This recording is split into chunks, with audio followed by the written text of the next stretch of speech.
नमस्ते दोस्तों, V9S के YouTube चैनल पर आपका स्वागत है। हमारा आज का चर्चा का विषय है परिपत्र एवं उसका प्रारूप, जो कि MPPSC के प्रश्न पत्र नंबर 5 के सामान्य हिंदी खंड से जुड़ा हुआ है। आइए जानते हैं क्या है परिपत्र और किसका प्रारूप किस प्रकार से बनाया जाता है। दोस्तों, परिपत्र वह प्रारूप होता है जो कि सर्वोच्च कार्यालय या मंत्रालय द्वारा अपने अधीनस्थ सभी कार्यालय या को भेजा जाता है। आइए जानते हैं इसकी एक सामान्य परिभाषा। परिपत्र, जब एक ही पत्र अर्थात एक ही सूचना एक साथ कई कार्यालयों को भेजी जाती है तब वह परिपत्र के प्रारूप में भेजी जाती है। परिपत्र सर्वोच्च कार्यालय द्वारा तैयार किया जाता है तथा यह सूचना सामान्यतः सामान्य प्रशासन विभाग से भेजी जाती है। आइए जानते हैं इसका महत्व क्या है, इसके उद्देश्य क्या है। परिपत्र द्वारा एक ही सूचना एक साथ अनेक कार्यालयों में भेजने के कारण एक साथ कार्यवाही करना संभव होता है। साथ ही कोई भी सूचना की कार्यवाही की उपलब्धि भी शीघ्र ही प्राप्त होती है तथा परिपत्र के कारण एकरूपता बनी रहती है, अर्थात यूनिफॉर्मिटी बनी रहती है।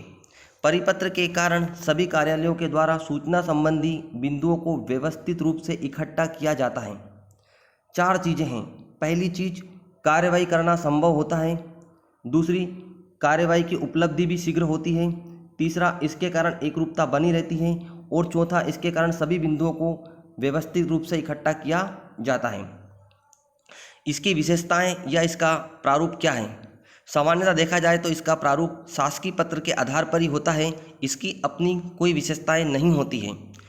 परिपत्र का प्रारूप शासकीय पत्र के आधार पर ही होता है। इसमें कार्यालय का नाम, क्रमांक, दिनांक लिखने के बाद प्रति के अंतर्गत 3 पंक्तियां रिक्त छोड़ दी जाती है। क्योंकि यह पत्र विभिन्न कार्यालयों को भेजा जाता है, इसीलिए इन रिक्त पंक्तियों की पूर्ति आवक जावक लिपिक द्वारा की जाती है। आवक जावक लिपिक को एक सूची दी जाएगी जिसमें परिपत्र प्राप्तकर्ता के कार्यालय का नाम व पता होगा। जैसे कि समस्त के अंतर्गत भारत सरकार अपने सभी राज्यों को या भारत सरकार का कोई मंत्रालय अन्य सभी मंत्रालयों को या किसी राज्य का सामान्य प्रशासन विभाग उसके सभी कार्यालयों, उसके सभी कलेक्टर कार्यालयों को आदि को भेज सकता है। तीसरा बिंदु है, विषय व संदर्भ के बाद इसमें संबोधन नहीं होता है क्योंकि यह सर्वोच्च कार्यालय के द्वारा लिखा जाता है। 5वां बिंदु है, इसमें विषय वस्तु पूर्णता औपचारिक होगी, वह सूचना से संबंधित मुख्य बिंदुओं तक सीमित होगी। सरल स्पष्ट वाक्य होंगे, कोई भी वाक्य द्विअर्थी या किसी प्रकार का संदेह उत्पन्न करने वाले ना हों। विषय वस्तु की समाप्ति के बाद प्रेषककर्ता स्वयं के लिए किसी भी प्रकार के शब्द का प्रयोग नहीं करेगा क्योंकि यह संबोधन नहीं है, यानी कि वह स्वयं के लिए आपका विश्वसनीय, आपका सद्भावपूर्ण आदि अशासकीय पत्र में जो शब्द प्रयोग करते थे वो शब्द यहाँ पर प्रयुक्त नहीं करेगा। प्रेषककर्ता केवल पद का नाम व मोहर लगाकर अपने हस्ताक्षर करेगा। मोहर के नीचे मध्य प्रदेश शासन के आदेश से या राज्यपाल के आदेश से इस प्रकार लिखा जाता है कि वह मोहर को समेट ले। परिपत्र तैयार होने के बाद उसे इस प्रकार मोड़ा जाता है कि प्रति वाला अंश ऊपर रहता है क्योंकि इसमें पृष्ठांकन वाला प्रारूप प्रयुक्त किया जाता है। तदंतर इसे बंद करके इसके ऊपर दूसरी तरफ भारत शासन सेवार्थ की मोहर लगती है, अर्थात इसमें किसी प्रकार के टिकट नहीं लगते हैं। परिपत्र को बुक पोस्ट द्वारा भेजा जाता है और परिपत्र चूँकि अनेक व्यक्तियों को भेजा जाता है इसलिए इसमें पृष्ठांकन वाला अंश अर्थात प्रतिलिपि वाला अंश होता है।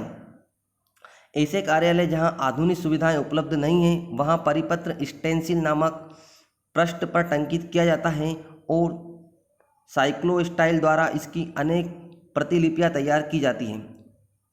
ये बात पर विशेष करके गौर कीजिएगा क्योंकि वर्तमान में सभी कार्यालयों में सभी प्रकार की आधुनिक सुविधाएं हैं, इसीलिए इस बिंदु का ज़्यादा महत्व नहीं रहता है। अब देखते हैं इसका एक सामान्य सा नमूना, इसका सामान्य सा एक फॉर्मेट क्या होगा। सबसे पहले पृष्ठ के मध्य में कार्यालय का नाम यानी कि जो सर्वोच्च कार्यालय है उसका नाम लिखेंगे तथा कार्यालय का जो स्थान है उसका नाम लिखेंगे। जैसे कि इस प्रारूप में हमने लिखा है यहाँ पर सामान्य प्रशासन विभाग भोपाल मध्य प्रदेश। पृष्ठ के बाद पृष्ठ में इसके कार्यालय का नाम को लिखने के बाद अगली पंक्ति में क्रमांक, प्रशासनिक विभाग, विधानसभा 18 का ये पत्र लिखा जा रहा है। तो विधानसभा के जो इलेक्शन हुए थे उसका ये पत्र उससे संबंधित है। विधानसभा 18 1101, ये 1101 आवक जावक लिपिक से संबंधित है। इसको आवक जावक लिपिक के द्वारा टंकित किया जाता है। क्रमांक की सिद्ध में हाशिए के दाईं ओर दिनांक लिखा जाएगा। दिनांक के बाद अगली पंक्ति में हाशिए के बाईं ओर प्रति लिखा जाता है। प्रति के अंतर्गत समस्त शब्द लिखकर 3 लाइन छोड़ दी जाती है।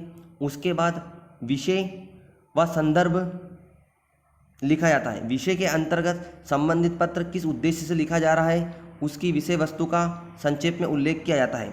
जैसे कि यहाँ पर विधानसभा के चुनाव संबंधी इस पत्र में हम उल्लेख करेंगे। संदर्भ के अंतर्गत यदि पूर्व में कोई इससे संबंधित पत्र भेजा गया है तो उसकी सामान्य सी संक्षिप्त जानकारी देंगे। यदि पूर्व में किसी प्रकार का कोई पत्र नहीं भेजा गया है तो उसको निरंक लिखकर छोड़ देंगे। इसके बाद इसमें किसी भी प्रकार का, क्योंकि हमने संबोधन यूज़ नहीं किया है, नहीं करना है हमको, क्योंकि ये शासकीय पत्र है, शासकीय पत्र के रूप में ही इसका फॉर्मेट हमने बनाया है। तो इसके कारण इसमें विषय के बाद सामान्यतः इसकी विषय वस्तु का उल्लेख किया जाता है। विषय वस्तु के अंतर्गत इसमें संक्षिप्त में कुछ बातों का उल्लेख करेंगे, यानी कि जो इसकी विषय वस्तु होगी वो अन्य पुरुष में ही होगी। यह आदेश दिया जाता है कि विधानसभा 18 के चुनाव संपन्न होने तक किसी भी अधिकारी और कर्मचारी को किसी भी प्रकार का अवकाश स्वीकृत नहीं किया जाएगा। कोई भी अधिकारी या कर्मचारी बिना किसी पूर्व अनुमति के मुख्यालय नहीं छोड़ सकता। विषय वस्तु के बाद इसमें प्रेषक के हस्ताक्षर, दिनांक और प्रेषक के पद का नाम के साथ प्रेषक का नाम भी इसमें उल्लेख करेंगे। प्रेषक का नाम जैसे कि हमने यहाँ पर प्रयुक्त किया है आवासा। प्रेषक के पद का नाम सचिव, सामान्य प्रशासन विभाग, भोपाल, मध्य प्रदेश शासन के आदेश से। यहाँ पर प्रतिलिपि वाला अंश का प्रयोग करेंगे क्योंकि ये पत्र किसी अन्य व्यक्तियों को भी भेजा जा रहा है। आप इस पत्र को देख सकते हैं पूरा कंप्लीटली, क्योंकि वो एक पत्र पर नहीं आया, एक पृष्ठ पर नहीं आ पाया था, इसलिए इसको 2 पृष्ठ पर करने की कोशिश की गई है। सामान्य प्रशासन विभाग, भोपाल, मध्य प्रदेश, क्रमांक, दिनांक के बाद अगली पंक्ति में प्रति के अंतर्गत 3 पद लेंगे समस्त। फिर विषय और संदर्भ के बाद यहाँ पर संबोधन का प्रयोग नहीं करेंगे, इसलिए विषय वस्तु को अन्य पुरुष में संक्षेप में उल्लेख करेंगे। उसके बाद इसमें प्रेषक के नाम, हस्ताक्षर आदि का उल्लेख करेंगे तथा इसमें प्रतिलिपि अर्थात पृष्ठांकन वाला प्रारूप भी जरूर मेंशन किया जाएगा।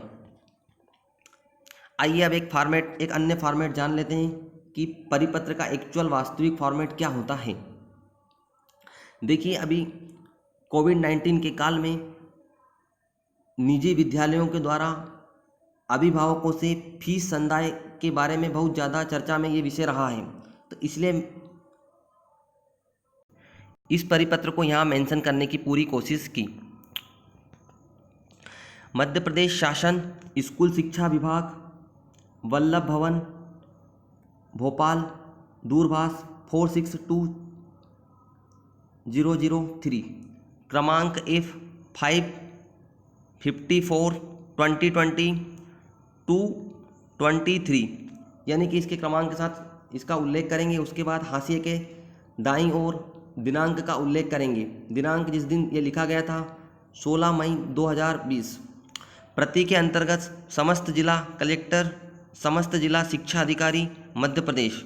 विषय क्या है? लॉकडाउन अवधि में पालकों द्वारा गैर अनुदान प्राप्त अशासकीय विद्यालयों की फीस के भुगतान के संबंध में। संदर्भ के अंतर्गत विभागीय समसंख्यक पत्र दिनांक 24/4/2020, यानी कि इसके पूर्व में भी मध्य प्रदेश शासन स्कूल शिक्षा विभाग के द्वारा एक पत्र और जारी किया गया था, उसका यहाँ पर उल्लेख किया गया है। यदि पत्र उल्लेख नहीं किया जाता, पूर्व में अगर पत्र नहीं भेजा जाता, पूर्व में इसके पूर्व किसी प्रकार का शासकीय पत्र या परिपत्र ना भेजा गया होता, तो यहाँ पर संदर्भ का प्रयोग नहीं करते, वहाँ पर निरंक छोड़ देते। अब इसकी विषय वस्तु जान लेते कि इसकी विषय वस्तु, इसका कलेवर क्या था, इस पत्र में आखिर क्या किन चीज़ों का उल्लेख किया गया था। विषय अंतर्गत विभागीय संख्यक संदर्भित पत्र द्वारा वर्तमान लॉकडाउन के परिप्रेक्ष्य में गैर अनुदान प्राप्त अशासकीय विद्यालयों की फीस के भुगतान तथा इन विद्यालयों के शिक्षकों आदि के वेतन भुगतान के संबंध में केंद्रीय माध्यमिक शिक्षा बोर्ड CBSE द्वारा जारी पत्र दिनांक 17 अप्रैल 2020 के अनुक्रम में निर्देश जारी किए गए। उक्त अनुक्रम में आगे निर्देशित किया जाता है कि वर्तमान शैक्षणिक सत्र 2020-21 के लिए अशासकीय विद्यालयों द्वारा लॉकडाउन अवधि में मात्र शिक्षण शुल्क ट्यूशन फीस प्रभारित किया जा सकेगा एवं इसके अतिरिक्त अन्य किसी भी प्रकार का शुल्क नहीं लिया जाएगा। यहाँ यह स्पष्ट किया जाता है कि विभागीय समसंख्यक पत्र दिनांक 24/4 यानी 24 अप्रैल 2020 द्वारा पूर्व में जारी समस्त निर्देश यथावत लागू होते हैं। यानी कि इसके पूर्व में जो पत्र जिसका हमने संदर्भ में उल्लेख किया है वो पूर्व में जहाँ भेजा गया था उसका यहाँ पर एक छोटा सा चीज़ों को मेंशन किया गया है। अब देख सकते हैं यहाँ पर जैसे कि प्रेषक कौन है, के द्विवेदी, ये कौन है, उप सचिव हैं मध्य प्रदेश शासन उच्च शिक्षा विभाग के और भोपाल मध्य प्रदेश। पूर्व में बता चुका हूँ कि इसमें पृष्ठांकन का प्रारूप पूरी तरीके से उपयोग होगा। यहाँ पर पृष्ठांकन का प्रयोग किया जाएगा क्योंकि पत्र अन्य विभागों को भी भेजा जाना है इसलिए। और एक बात और स्पष्ट कर देना चाहता हूँ, अगर पत्र एक पेज पर नहीं आ रहा है तो अगले पेज पे जा सकता है। ऐसा किसी भी प्रकार का यह किसी भी प्रकार से अनिवार्य नहीं है कि पृष्ठ एक ही पेज पर पूरा का पूरा परिपत्र या प्रारूप या पत्र आना चाहिए, अन्य पेज पर भी जा सकता है। देखते हैं पृष्ठांकन के अंतर्गत क्या है। पृष्ठांकन क्रमांक सेम यहाँ पर भी 54/2020-23 के बाद यहाँ पर पृष्ठांकन के प्रारूप में पृष्ठांकन लिखने के बाद इसी की सिद्ध में हाशिए के दाईं ओर दिनांक का उल्लेख किया जाता है। दिनांक के बाद प्रतिलिपि वाला अंश होगा, जैसे कि ये पत्र प्रमुख सचिव माननीय मुख्यमंत्री मध्य प्रदेश शासन भोपाल को भेजा गया, उप सचिव मुख्य सचिव कार्यालय भोपाल मंत्रालय भोपाल को भेजा गया, आयुक्त लोक शिक्षण संचालनालय मध्य प्रदेश भोपाल को भेजा गया, आयुक्त जनसंपर्क मध्य प्रदेश, संचालक राज्य शिक्षा केंद्र, समस्त संभागयुक्त मध्य प्रदेश, क्षेत्रीय निदेशक केंद्रीय माध्यमिक शिक्षा बोर्ड, सचिव मध्य प्रदेश माध्यमिक शिक्षा मंडल, समस्त कलेक्टर्स मध्य प्रदेश और समस्त कार्यालयीन अधिकारी जिला पंचायत मध्य प्रदेश को ये पत्र भेजा गया, इसलिए हमने यहाँ पर पृष्ठांकन का प्रयोग किया है। इस प्रकार हमारा यह परिपत्र वाला विषय समाप्त होता है। अगले लेक्चर में हम लोग जानेंगे कार्यालय आदेश और कार्यालय आदेश का प्रारूप किस प्रकार तैयार किया जाता है। दोस्तों, वीडियो को अंत तक देखने के लिए बहुत बहुत धन्यवाद।